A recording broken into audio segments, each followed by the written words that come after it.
कहें, एक कॉमन चीज है कि यदि हमको बोलना है कि ये राजा है तो राजा क्यों है, तो कहने का मतलब है जब सारी शक्तियां किसी एक के अधीन हो, जैसे एग्जीक्यूटिव, जुडिशियरी और लेजिस्लेटिव, विधायिकी की शक्तियां, कार्यपालिका की शक्तियां, और तीसरा सबसे बड़ी बात है न्यायपालिका की शक्तियां, तीनों एक ही बंदे में निहित हो, उसको बोलते हैं राजा।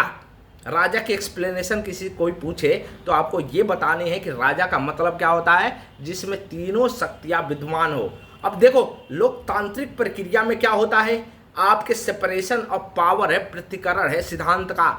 आर्टिकल 1950 आर्टिकल 50 क्या कहता है कि पृथक्करण होना चाहिए सिद्धांत का। कार्यपालिका, विधायिकी और लेजिस्लेटिव, तीनों के पावर अपनी अपनी शक्तियां होनी चाहिए, कोई भी एक दूसरे से इनक्रोच ना करे। ये होती है लोकतांत्रिक प्रक्रिया।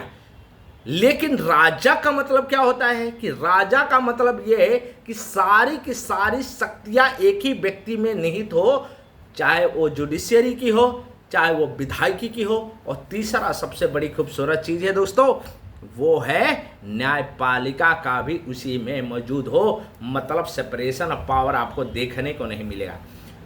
लेकिन हम यदि ऋग्वैदिक काल में जाते हैं तो हम देखते हैं सभा, समिति और विदत नाम की 3 संस्थाएं थी।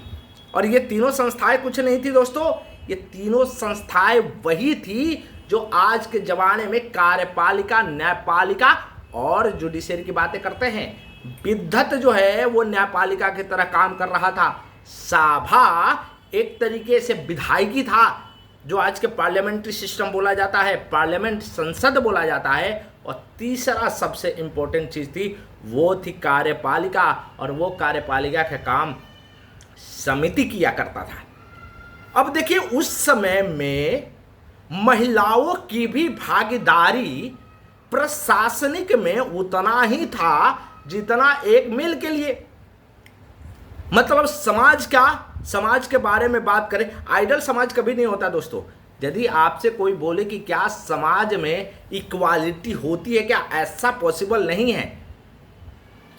पितृसत्तात्मक व्यवस्थाएं तो उसको कहते हैं, लेकिन सबसे बड़ी बात है कि अपलिफ्टमेंट, कितनी शक्तियां, कितनी स्पेस किसी को दी जाए। और वुमेन के लिए जो स्पेस दिया गया था ऋग्वैदिक काल में, वो बहुत महत्वपूर्ण है। तो देखिए एक मेंस का क्वेश्चन यहां से बनता है, और क्या बनता है, क्या उस काल का प्रशासनिक या सामाजिक जो चीजें थी आज के इंडियन कल्चर और रिलीजन में, धर्म और संस्कृति को एक नया दिशा देने में कितना महत्वपूर्ण निभाया है।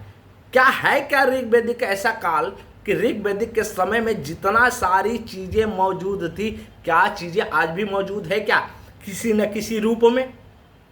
ठीक है ना।